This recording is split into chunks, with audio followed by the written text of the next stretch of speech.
Welcome to city news. ముందుగా headlines.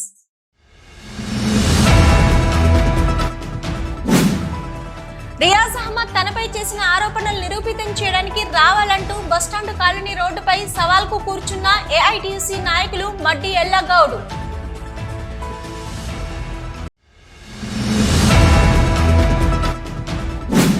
ఘనంగా సర్దార్ సర్వాయి పాపన్న గౌడ్ 374వ జయంతి.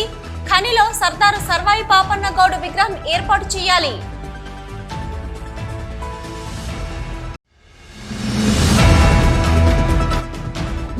BC SC ST మైనార్టీలను ఏకం చేయడం కోసం తాను చైతన్య చేపడుతున్న బీసీ ఎస్టీ ఎస్టీ మైనార్టీ ప్రజల నాయకుడు విజిఆర్.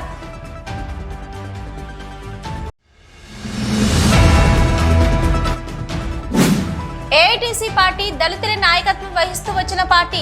ఏఐటీసీ నాయకుడు మడ్డి ఎల్లగౌడ్ ఇంటి ముందు దురదృష్టవశాత్తు జరిగిన ఘటనను దళిత రంగు పూసి ఆరోపణలు చేయడం సరైంది కాదన్న ఏఐటీసీ కేంద్ర కార్యదర్శి కె స్వామి, ఆజీవన్ కార్యదర్శి ఆరెల్లి పోషం.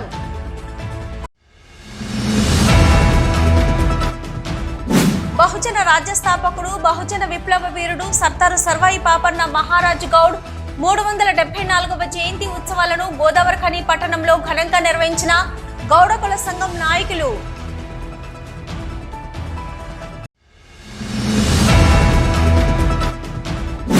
మహిళా జూనియర్ డాక్టర్పై జరిగిన అత్యాచారాన్ని ఖండిస్తూ చౌరస్తాలో నిరసన తెలిపి కొవ్వొత్తులతో డాక్టర్ అభ్యకు నివాళులర్పించిన బీఆర్ఎస్ నాయకులు.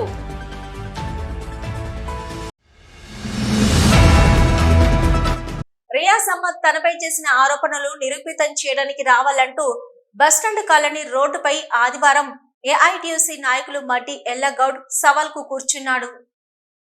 ఈ మేరకు ఏఐటీయూసీ నాయకులు మడ్డి ఎల్లగౌడ్ రియాజ్ అహ్మద్ తనపై చేసిన ఆరోపణలు దమ్ముంటే నిరూపితం చేయడానికి రావాలని ఆదివారం ఉదయం 10 గంటలకు సమయం ఇవ్వగా 10:30 వరకు తమ యూనియన్ నాయకులతో కలిసి బస్టాండ్ కాలనీ రోడ్డుపై వేచి చూసిన ఎల్లగౌడ్ 10:30కు రియాజ్ అహ్మద్కు ఫోన్ చేయగా మొదటి లిఫ్ట్ చేసిన రియాజ్ అన్న, నేను మడ్డి ఎల్లగౌడ్ను మాట్లాడుతున్నా, సవాల్కు రావడం లేదని అడగడంతో కాల్ను కట్ చేశారు.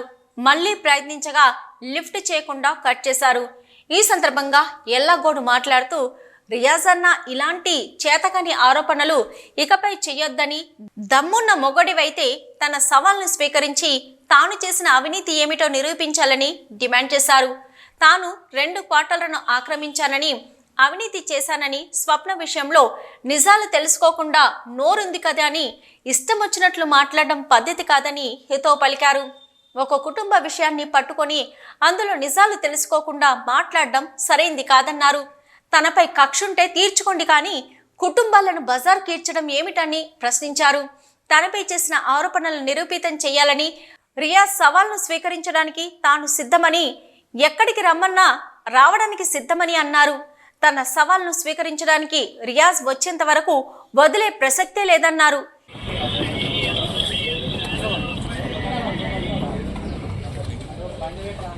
హలో అన్నా, ఏదన్నా నేను మధ్యలోనే అన్నా ఇవాళ బస్ స్టాండ్కి వెళ్ళి రమ్మని చెప్పాం కదా, కట్ చేసి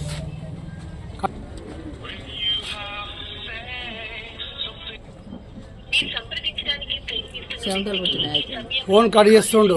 కాబట్టి నేను కూడా నిన్న ఛాలెంజ్ చేసిన, అన్నా దళిత మహిళ మీద ఒక నాయకుడు అర్ధరాత్రి దౌర్జన్యం చేసిందని స్టేట్మెంట్ ఇచ్చినవన్నా, ఆ మహిళ దళిత మహిళ నా ఇంటికి ఎందుకు వచ్చిందని అడిగినవా అన్నా? రియాజన్నా అడిగినవానే? అడగలేదు.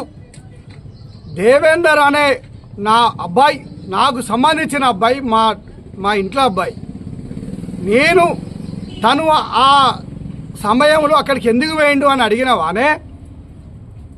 నేను దేవేందర్కు ఫోన్ చేసింది అమ్మాయే చెప్తాను కాదే, నీకు తెలివి లేదా అనే? అన్నయ్య రియాజన్నా విన్నా నాన్న మాట, విన్నా నాన్న బాధ. అయితే ఆ దేవేందర్ వాళ్ళ ఇంటికి ఎందుకు వచ్చిండమ్మా రాత్రి? దేవేందర్ భార్య ఎక్కడున్నదమ్మా? మరి అడిగావా? అడగలేదు. ఆ అమ్మాయి నా ఇంటికి ఎందుకు వచ్చింది అర్ధరాత్రి? నా ఇంటి మీద హరాస్మెంట్ ఎందుకు చేసింది ఒక నాయకుని ఇంటి పైన అని అడగలేదు. ఆమె నడ దౌర్జన్యం చేసిన అని అన్నావు. అన్నా దయచేసి ఆ అమ్మాయిని తీసుకొని రావే, ఆ అమ్మాయిని తీసుకొని రా. నేను ఆమె ఎంతమందిని హరాస్మెంట్ చేసిరో వాళ్ళు వస్తారని సిద్ధంగా ఉన్నారన్నా, సిద్ధంగా ఉన్నారు. ఆ అబ్బాయి భార్య రావడానికి సిద్ధంగా ఉన్నదన్నా. నా మీద కక్ష ఉంటే తీసుకో, కానీ అనవసరమైన కుటుంబాలను బజార్లు ఎత్తి కదా నాన్న, ఇది న్యాయమా అన్న నీకు? ఎత్తి కదా నాన్న, ఇది న్యాయమా అన్న నీకు? నేను ఆ దళిత మహిళ ఎవరో కాదన్నా, దళిత మహిళలో ఆమె మా ఏఐటీసీ పిటిశేఖర్ రెడ్డి బిడ్డ అన్న. పిటిశేఖర్ రెడ్డి 5 ఏలో నీ అత్యంతరావు పిటిశేఖర్ రెడ్డి దొర, నీకు పిటిశేఖర్ రెడ్డి ఉంటే ఒక దళిత నాయకుడు ఏఐటీసీ పిటిశేఖర్ రెడ్డిగా పోటీ అక్కడ పనిచేసిండన్న. మా పిటిశేఖర్ దళిత నాయకుడి బిడ్డ ఈరోజు ఈ సప్న ఆ అమ్మాయిని తీసుకొని డిబేట్లో కూర్చుందాం, డిబేట్లో కూర్చుందాం. ఆ అమ్మాయిని తీసుకొని రా అన్న, అమ్మాయిని తీసుకొని రా. రేపు నువ్వే పెట్టు, రేపు టైం రేపు నువ్వే పెట్టు. ఎక్కడికో 10 మందిని తీసుకొని వస్తావా, ఒక్కనివే వస్తావా, అమ్మాయిని తీసుకొని వస్తావా? నేను ఈ అమ్మాయి ద్వారా ఎంతమంది రోడ్డున పడ్డారో వారు వస్తారన్నా, వారికి సమాధానం చెప్పన్నా. నువ్వు లీడరు కదా, నాకన్నా 2 సంవత్సరాలు పెద్ద. దొంగ మాటలు మాట్లాడొద్దన్నా, లబ్కోరు మాటలు మాట్లాడొద్దన్నా. ఎట్లా మాట్లాడతామన్నా? నేను దళితులకు వ్యతిరేకమా? నేను మడ్డి ఎల్లే అనేటోడు దళితులకు వ్యతిరేకమా? నా చరిత్ర తెలుసుకోకపోతే అన్నా, బస్టాండ్ కాలిలో నేను ఏం చెప్తానని తెలుసుకోకపోతే అన్నా, నా ఏఐటీసీలో ఇక్కడున్న దళితులు మా ఇంట్లో పేరు పెట్టాం, సన్యాసి పేరు పెట్టాం. మా తిరుపతి అంటే వాడిని కోపం వస్తుంది, అరే అనాలంటాడు. మా శ్రావణ్ నా ఇంట్లో కొడుకు, అశోక్, నా రామస్వామి, 100 కొద్ది మంది ఉన్నారు నాయన ఎస్సీలు నా ఇంట్లోకి వచ్చి నన్ను వరుసలు రమ్మాయి పేర్లు పెట్టి పిలువు. మా ఇంట్లోకి పోయి మా వదినేది అని చెప్పి ఇంట్లో గిలాస గుంజుకొని నీళ్లు తాగుతారు, ఛాయ్ పెట్టించుకొని తాగుతారా మా ఇంట్లో ఇక్కడ ఉన్న దళితులు? ఈ సవాల్ కార్యక్రమంలో ఏఐటీయూసీ నాయకులు ఆరెల్లి పోషం, కె స్వామి, ఏఐటీయూసీ బ్రాంచ్ ఉపాధ్యక్షులు సంఖ్య అశోక్, ఆజీవన్ సహాయ కార్యదర్శి రంగు శ్రీనివాస్, నాయకులు ఏ Suresh, MA Ghouse, Madhyala Dinesh, Peraka Mahender, K Srinivasarao, Chepiyala Bhaskar, Akunuru Shankaraiah, Manala Srinivas, Parlapalli Ramaswamy, Karampudi Venkanna, Tani Rajababu, Uppuleti Tirupati, Kalaveni Rajesh, A Raj, Godisela Naresh, Ponnam Ranjith, Burra Bhaskar, Padala Kanakaraju, Maddi Kiran, M Devender Reddy, Perumandla Ramesh Goud, Janagama Jagadishwar, Vallala Mallaiah, Vannala Lakshminarayana, B Santosh, P Bhaskar, office కార్యదర్శి తోడుపునీరి రమేష్ కుమార్ తదితరులు పాల్గొన్నారు.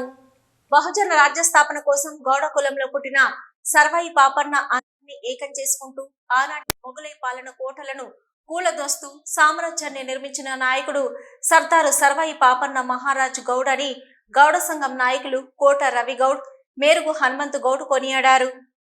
శ్రీ సర్దార్ సర్వాయి పాపన్న మహారాజ్ గౌడ్ 374వ జయంతి ఉత్సవాన్ని ఆదివారం గోదావరికని చౌరస్తాలో కేక్ కట్ చేసి మిఠాయిలు పంచుతూ ఘనంగా నిర్వహించారు. ఈ కార్యక్రమంలో పాల్గొన్న గౌడ కుల సంఘం నాయకులు మాట్లాడుతూ బహుజన రాజ్యస్థాపన కోసం కోటలన్నీ వశం చేసుకుని ప్రజలకు సంతోషకరమైన పాలన అందిస్తూ రాజ్యాన్ని విస్తరిస్తూ చివరకు గోల్కొండ కోటను జయించి కోటపై బహుజన జెండాను ఎగరవేసిన గొప్ప నాయకుడు సర్దారు సర్వాయి పాపన్న మహారాజ్ గౌడ్ అని అన్నారు. సర్దారు సర్వాయి పాపన్న ఒక్క గౌడ కులం వారికే కాకుండా అన్ని కులాల వారికి ఆదర్శప్రాయుడిగా ఉన్నారని వచ్చే జయంతి నాటికి మిగతా సామాజిక వర్గాలను కలుపుకొని పెద్ద ఎత్తున నిర్వహిస్తామని తెలిపారు.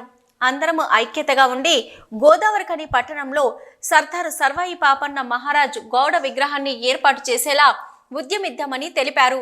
రామగుండం కార్పొరేషన్ పాలకవర్గం గోదావరికని పట్టణంలో సర్దార్ సర్వాయి పాపన్న మహారాజ్ గౌడ్ విగ్రహం ఏర్పాటు చేయాలని డిమాండ్ చేశారు.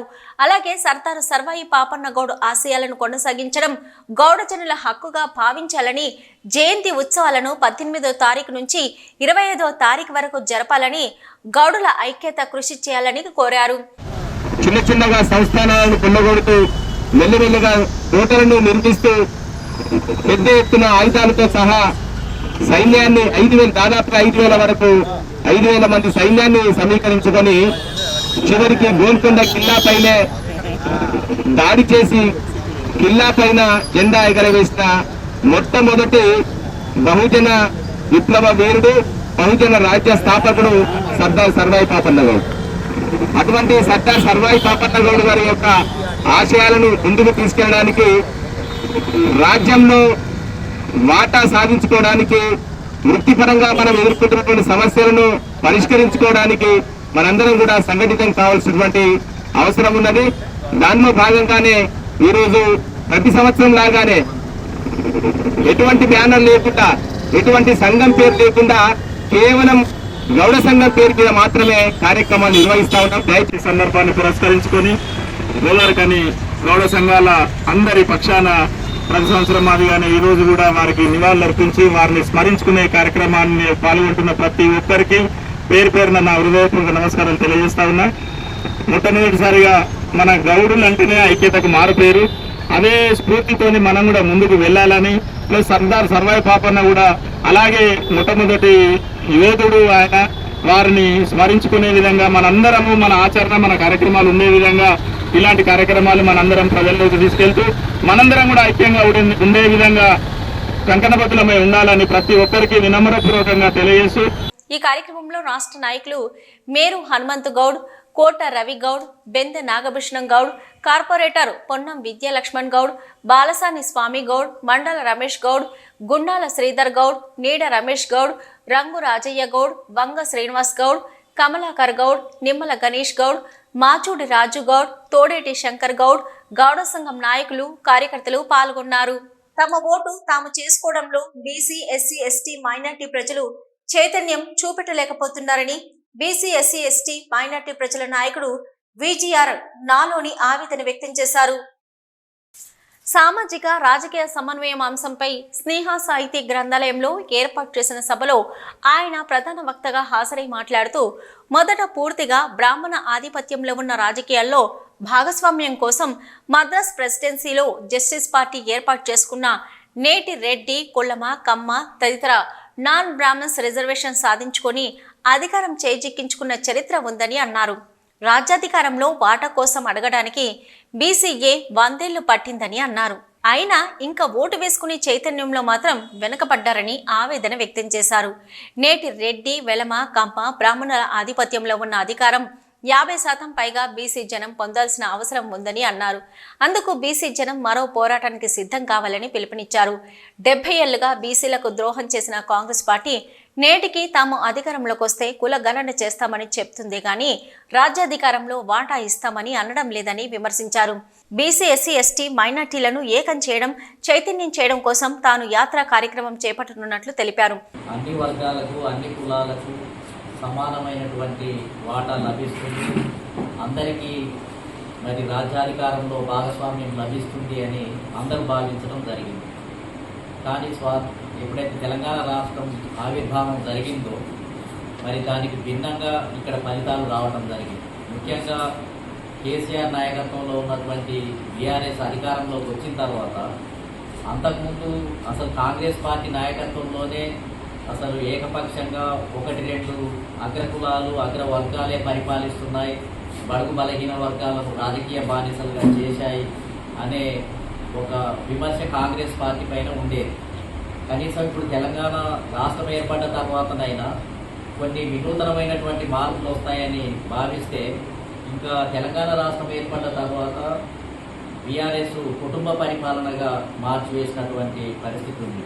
అంటే కుటుంబ పరిపాలన, అదేవిధంగా బంధువుల పరిపాలన, ధనికుల పరిపాలన, దళారీల ప్రభుత్వంగా మరి తెలంగాణ రాష్ట్రాన్నే మార్చేసినటువంటి పరిస్థితిని గత 10 సంవత్సరాలుగా చూడడం జరిగింది. అంటే ఈ ఉమ్మడి తెలుగు రాష్ట్రాల కాలం నుంచి కూడా గతంలో ఎన్టీ రామారావు గారు మరి తెలుగు ప్రజల ఆత్మగౌరవం పేరుతోటి అధికారంలోకి వచ్చి తమ సామాజిక వర్గం లేదా దాంట్లో 2-3 అగ్రవర్ణాలే మరి పెద్ద ఎత్తున భాగస్వామ్యాన్ని కలిగిన చరిత్రను కూడా చూసాం.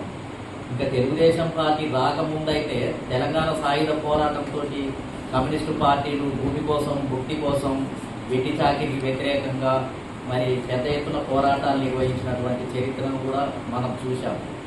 కాబట్టి ఈ విధంగా ఒక్కొక్క దశలో ఎన్ని మార్పులు జరిగినా మెజారిటీగా ఈ రాష్ట్రంలో ఉన్నటువంటి బీసీ సమాజానికి ఈ మార్పులు, ఈ అభివృద్ధి ఫలాలు, ఈ స్వాతంత్ర ఫలాలు, ఈ రాష్ట్ర అభివృద్ధి ఫలాలు బీసీ సమాజానికి అందినటువంటి పరిస్థితి లేదు. ఏలేశ్వరం వెంకటేష్ అధ్యక్షతన జరిగిన ఈ సభలో నాయకులు మాతృపైన నరసయ్య, పాల్, వేముల అశోక్, రాజు, పోచయ్య, ఎలకటూరి శంకర్, ఫసియుద్దీన్ తదితరులు పాల్గొన్నారు. సిటీ న్యూస్ లో ఒక షార్ట్ బ్రేక్. మొట్టమొదటిసారిగా గోదావరికని పట్టణంలో శ్రీ రుద్ర సత్యం బాబు పిల్లల హాస్పిటల్లో అడ్మిట్ అయి హెల్త్ కార్డు కలిగిన చిన్నారులకు క్యాష్లెస్ ట్రీట్మెంట్ చేయబడును. మా వద్ద Star, Ericson, FHPL, MD India, SBI, general health card, Universal Sompo, Niva, Medi Assist, Chola MS, Heritage, good health తదితర హెల్త్ కార్డ్స్ పై క్యాష్లెస్ వైద్యం అందించబడును. పసిపిల్లల ఆరోగ్యం పట్ల ప్రత్యేక శ్రద్ధ కలిగిన డాక్టర్, చిన్నపిల్లల మనస్తత్వం గ్రహించి వైద్యం అందిస్తున్న పేరుగాంచిన డాక్టర్ గా గోదావరికని పట్టణంలో 12 సంవత్సరాలుగా వైద్య సేవలు అందిస్తున్న నెంబర్ 1 పిల్లల వైద్య నిపుణులు డాక్టర్ సత్యం బాబు ఇప్పుడు అత్యాధునిక పరికరాలతో సౌకర్యవంతమైన సిట్టింగ్ హాల్ తో కూడిన విశాలమైన సొంత భవనంలో వైద్య సేవలు అందిస్తున్నారు. విశాల భవనంలో NICU, PICU, incubator, phototherapy, nebuliser, warmer, సిరంజీ pumps, lab, pharmacy, AC, non AC రూమ్లు, జనరల్ వార్డ్స్, విజిటింగ్ హాల్ సౌకర్యం కలదు. డాక్టర్ సత్యం బాబు MBBS, DCH పాల్స్, పిల్లల మరియు నవజాత శిశువు వైద్య నిపుణులు. 24 గంటల వైద్య సదుపాయం కలదు.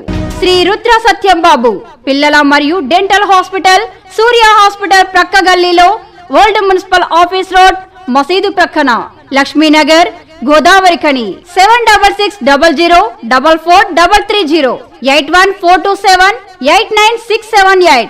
AITC పార్టీ దళితుల నాయకత్వం వహిస్తూ వచ్చిన పార్టీ. AITC నాయకుడు మట్టి ఎల్లగౌడ్ ఇంటి ముందు దురదృష్టవశాత్తు జరిగిన ఘటనను దళిత రంగు పూసి ఆరోపణలు చేయడం సరైంది కాదని AITC కేంద్ర కార్యదర్శి K. స్వామి, ఆజీవన్ కార్యదర్శి ఆరెల్లి పోషం ఖండించారు. గోదావరికని భాస్కరరావు భవన్లో ఆదివారం ఏర్పాటు చేసిన AITC కార్యకర్తల ముఖ్య సమావేశంలో వారు మాట్లాడుతూ మడ్డి ఎల్లగౌడ్ ఇంటి ముందు జరిగిన ఘటన కావాలని చేసింది కాదని, కులపరంగా జరిగింది కాదని తెలిపారు. కుటుంబ సమస్యలపైన జరిగిన దానికి ఒక పెద్ద మనిషిగా దేవేందర్ కుటుంబానికి అండగా నిలిచారని, ఆ విషయంలో వేరే కారణాలతో అర్ధరాత్రి స్వప్న అనే మహిళ ఎల్లయ్య ఇంటికి రావడంతోనే ఈ ఘటనకు దారి తీసిందని తెలిపారు. కుటుంబ సమస్యలను కూడా యూనియన్కు, పార్టీకి అంటగడుతూ ఇతర యూనియన్ నాయకులు, కొందరు వ్యక్తులు సోషల్ మీడియా వేదికగా అసత్య ప్రచారాలు చేయడం సరైన విధానం కాదని అన్నారు. AITC పార్టీ ఎప్పుడు దళిత వ్యతిరేకి కాదని, AITC దళితుల పక్షాన, కార్మికుల పక్షాన నిలబడుతుందని వెల్లడించారు. AITCలో అక్రమాలకు, అవినీతికి తావులేదన్నారు. అలాంటి వారు ఎవరు ఉన్నట్లు రుజువైతే ఖచ్చితంగా AITC అధిష్టానం చర్యలు తీసుకుంటుందని తెలిపారు. ఈ సంఘటనపై ఒక నిజ నిర్ధారణ కమిటీ వేసి నిజాలను తేల్చాలని, అందుకు AITC సుముఖంగా ఉందని అన్నారు. AITCకి చెందిన దేవేందర్ అనే వ్యక్తికి సంబంధించిన భార్య తన భర్త ఎక్కడ ఉన్నాడని ఎల్లయ్యకు చెప్పడంతో తాను స్పందించి తీసుకురావడానికి వెళ్లడం, దేవేందర్ను ఇంటికి తీసుకొచ్చిన సందర్భంలో స్వప్న అనే మహిళ కూడా ఎల్లయ్య ఇంటికి రావడం, ఎల్లయ్య ఇంట్లో మాట్లాడుతున్న వీడియోలను స్వప్న తీయడంతో ఘర్షణ జరిగిందని వెల్లడించారు. ఇది కుటుంబ విషయం అయినందున ఈ విషయాన్ని అనవసర రాద్ధాంతం చేయకుండా స్వప్న కేసు వాపస్ తీసుకొని ఇరువురి పక్షాన పెద్ద మనుషులతో కూర్చొని మాట్లాడుకుంటే సర్దుమణిగిపోతుందని అన్నారు. ఈ ఘటన సాకుతో AITC యూనియన్ పై బురద చల్లే ప్రయత్నాలను కార్మిక సంఘాలు మానుకోవాలని హితవు పలికారు. AITCకి అనేక మంది దళితులే నాయకత్వం వహిస్తున్నారు. AITC కానీ CPI కానీ ఎప్పుడు కూడా దళితుల పక్షపాతమే వహిస్తుంది. కాకపోతే మొన్న అర్ధరాత్రి 14వ తేదీ నాడు జరిగిన సంఘటన అది AITC deputy general secretary Maddi Yellanna ముందు ఇంటి ముందు జరగటం అనేది ఒక దురదృష్టకర ఘటన. అయితే దీనికి దళిత రంగు పూసి కులం రంగు పూసి కొన్ని ఆరోపణలు వెల్లువెత్తుతున్నాయి. కొంత పర్సనల్గా పార్టీ పరంగా యూనియన్ పరంగా కూడా ప్రతిష్టను దిగజార్చే విధంగా కొన్ని ప్రయత్నాలు జరుగుతున్నాయి. అయితే ఆ ఘటన అనేది కుల వివక్ష ప్రకారంగా జరిగింది కాదు, కులం పేరు చెప్పి జరిగింది కాదు. ఒక వ్యక్తిగత సమస్య మీద, ఒక కుటుంబ సమస్య మీద, లేదా ఇతరేతర సంబంధాల వల్ల ఆ రాత్రి జరిగినటువంటి ఘటనకు ఎల్లన్న కొంత మద్దతుగా నిలిచినప్పుడు ఆ రాత్రి చిలికి గాలివానలాగా ఆ సంఘటన జరిగింది. కావాల్సుకొని చేసింది కాదు, కుల దూషణ ప్రకారం కాదు, కుల వివక్ష ప్రకారం కాదు. అనేక మందికి అనేక కుటుంబ సమస్యలు ఉంటాయి. నాయకులకు చెప్పినప్పుడు స్పందిస్తారు, వాళ్ళకు సాయం చేయడానికి ముందుకొస్తారు. కాకపోతే అర్ధరాత్రి ఆ ఘటన జరగాల్సి ఉండాల్సింది కాదు. ఎవరైతే నిందితురాలు ఉన్నారో, బాధితురాలు ఉన్నారో, ఆమె తన ఇల్లు వదిలి బస్టాండ్కి వచ్చి మడ్డి ఎల్లన్న ఇంటి ముందు కూడా రాద్ధాంతం చేయడం వల్ల కూడా కొంత దీనికి ప్రేరేపణ జరిగింది. వేల మంది సింగరేణిలో ఉండే, ఇటు మేల్ కార్మికులు అటు ఆ ఫీమేల్ కార్మికులు కలిసి పనిచేసినటువంటి సందర్భాలు, అక్క చెల్లెలని పనిచేసినటువంటి సందర్భాలు ఇవాళ అది కొరవైపోయింది. ఇవాళ రేపు సింగరేణి యజమాన్యానికి కూడా చాలా ఇబ్బందికరంగా ఉన్నది. ఇలా సింగరేణి యజమాన్యము మహిళా కార్మికులకు ఉద్యోగం ఇస్తూ ఉంటే ఇలాంటి పరిస్థితులు వచ్చే ఉంటాయి. మరి మహిళా కార్మికులకు ఉద్యోగాలు ఇవ్వద్దా అనేది కూడా ఇలా సింగరేణి యజమాన్యం కూడా మరి ఆలోచించవలసిన పరిస్థితి ఏర్పడుతుంది. కాబట్టి ఏది ఏమైనా వీరిద్దరూ పోలీస్ స్టేషన్లో ఇచ్చినటువంటి కాంప్లిమెంటు రిటర్న్ తీసుకున్నట్టయితే మన పెద్ద మనుషులు, దళిత పెద్ద మనుషులు కానీ మన ఏ పెద్ద మనుషులు, దళిత పెద్ద మనుషులనే కూర్చున్నాం. వాళ్ళతో సంప్రదింపులు చేసుకొని మనము మన సామరస్యంగా మన సమస్య పరిష్కార దిశలో పోదామని, కుటుంబాలు బాగుండాలని, అందరం బాగుండాలని తెలియపరుస్తూ ఈ యొక్క సంఘం మీద ఏదైతే రంగు రుద్దుతూ ఉన్నారో వాళ్ళు మాత్రం ఇలాంటి ఎంత పెద్ద నాయకుడైనా చిన్న నాయకుడైనా సంఘాలు చాలా సంఘాలు, అన్ని సంఘాలు కూడా కార్మికుల హక్కుల కోసం కొట్లాడే సంఘాలు, ఇవాళ కార్మికుల హక్కుల కోసం కొట్లాడే సంఘాలు, కర్షకుల హక్కుల కోసం కొట్లాడే సంఘాలు. కాబట్టి సమన్వయం కావాలి. ఏ సంఘం నాయకులైనా ఇలాంటి అందరూ కలిసి దాని ఒక నిర్ణయానికి వచ్చి ఇలాంటి సమస్యలు పరిష్కరించే దిశలు ఉండాలి. కానీ ఈ సమస్యను రెట్టింపు చేసే విధంగా ఏ సంఘం కూడా సహాయం చేయొద్దని వారికి తెలియపరుస్తూ ఈ సమావేశంలో ఏఐటీయూసీ బ్రాంచ్ ఉపాధ్యక్షులు సంఖ్య అశోక్, ఆజీవన్ సహాయ కార్యదర్శి రంగు శ్రీనివాస్, నాయకులు ఏ Suresh, MA Ghouse, Madhyala Dinesh, Peraka Mahender, K Srinivasarao, Chepiyala Bhaskar, Akunuri Shankaraiah, Manala Srinivas, Parlapalli Ramaswamy, Karampudi Venkanna, Tani Rajababu, Uppuleti Tirupati, కలివేని Rajesh, A Raj, Godisela Naresh, Ponnam Ranjith, Burra Bhaskar, Padala Kanakaraju, Maddi Kiran, M Devender Reddy, Peramalla Ramesh Goud, Janagama Jagadishwar, Vallala Mallaiah, Vannala Lakshminarayana, B Santoshi, P Bhaskar, office కార్యదర్శి తోడుపునూరి రమేష్ కుమార్ తదితరులు పాల్గొన్నారు. ప్రజల ప్రాణాలను కాపాడుతూ తన విధులను నిర్వహిస్తున్న జూనియర్ డాక్టర్ పై కొందరు దుండగులు పాశవికంగా దాడి చేసి అత్యాచారం చేసి హత్య చేయడాన్ని బీఆర్ఎస్ కార్పొరేటర్ కల్వచల్ర కృష్ణవేణి, నాయకులు బొడ్డు రవీందర్ తీవ్రంగా ఖండించారు. బీఆర్ఎస్ పెద్దపల్లి జిల్లా అధ్యక్షులు మాజీ శాసనసభ్యులు కూరకంటి చంద్ర ఆదేశాల మేరకు బీఆర్ఎస్ పార్టీ ఆధ్వర్యంలో మహిళా జూనియర్ డాక్టర్పై జరిగిన అత్యాచారాన్ని ఖండిస్తూ శనివారం ఖనీ చౌరస్తాలో నిరసన తెలిపి కొవ్వొత్తులతో నివాళులర్పించారు. ఈ సందర్భంగా వారు మాట్లాడుతూ ప్రభుత్వాలు మహిళా చట్టాలను సరిగా అమలు చేయకపోవడం మూలంగానే దేశంలో మహిళలకు రక్షణ లేకుండా పోయిందని అన్నారు. డ్యూటీలో ఉన్న మహిళా డాక్టర్పై జరిగిన సంఘటనపై ప్రభుత్వం వెంటనే చర్యలు తీసుకోవాలని డిమాండ్ చేశారు. కేంద్రంలో రాష్ట్రంలో మహిళా చట్టాలను సక్రమంగా అమలు చేస్తూ మహిళలకు రక్షణ కల్పించాలని, తప్పు చేసిన వారిని జైళ్లలో పెట్టి మేపడం కాకుండా ప్రజల ముందు ఉరి తీయాలని, అప్పుడే కామందులకు తప్పు చేయాలంటే భయం పుడుతుందని అన్నారు. చేస్తున్నటువంటి ఆ డాక్టర్ పైన కొంతమంది దుండగులు పాశవికంగా ఆమెపై అత్యాచారం చేయడమే కాకుండా విచక్షణ రహితంగా ఆమెను ఎక్కడ చెప్పుకోలేని విధంగా విపరీతమైన దెబ్బలు, రక్తం కారినటువంటి స్థితిలో అసలు అర్ధనగ్నంగా పడి చాలా బాధేసినటువంటి సందర్భంలో ఆమెను హత్య చేయబడ్డది. ఈ చర్యను మేము బీఆర్ఎస్ పార్టీ రామగుండం కార్పొరేషన్ పక్షాన ఖండిస్తా ఉన్నాం తీవ్రంగా.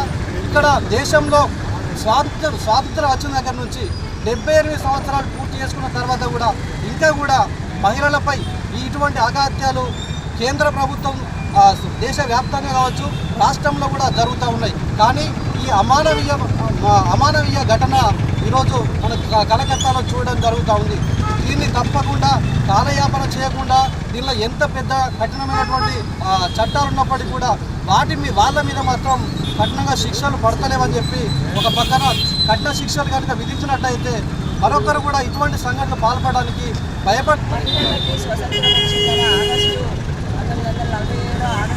స్వాతంత్రం వచ్చింది కానీ గాంధీ గారు ఎంతో సంబరంగా మనం ఆగస్టులో పండుగ చేసుకుంటాం. అదే పండుగ చేసుకునే నెలలోనే నాకు ఈరోజు అంత భయంకరంగా చనిపోవడం అనేది చాలా బాధాకరము. ఆ విషయాన్ని నేను ఈరోజు రామగుండం వర్గంలో మహిళలకు తరఫున అన్న వాళ్ళందరి ఈరోజు ఆమెకి నివాళులు అర్పిస్తున్నాము. నిజంగా చెప్పడానికి కూడా చాలా ఇబ్బంది, ఎందుకంటే ప్రతి తల్లి పిల్లల్ని ఎంతో కష్టపడి ఆ స్థితిని చేసుకోవడానికి, దాంట్లో చదివించుకోవడానికి వాళ్ళ తల్లిదండ్రులతో కష్టపడి పంపించుకుంటారు. బీఆర్ఎస్ పార్టీ పట్టణ అధ్యక్షులు బొడ్డు రవీందర్ ఆధ్వర్యంలో జరిగిన ఈ కార్యక్రమంలో కార్పొరేటర్ కల్వచల్ర కృష్ణవేణి, నాయకులు వడ్డేపల్లి శంకర్, చిలకలపల్లి శ్రీనివాస్, సంధ్యారెడ్డి, సమ్మెట స్వప్న, ఇరుగురాళ్ల శ్రావణ్, తోకల రమేష్, సట్టు శ్రీనివాస్, పాలడుగుల కనకరాజు, బోయిని రాజశేఖర్, కోడి రామకృష్ణ, బచ్చలి రాములు, బోయిని రాజశేఖర్, కవంపల్లి కనకలక్ష్మి, తిరుమల మాధవి, ఫయాజ్ అలీ మునవర్, ఆవునూరి వెంకటేష్ తదితరులు పాల్గొన్నారు. సిటీ న్యూస్ లో ఒక షార్ట్ బ్రేక్.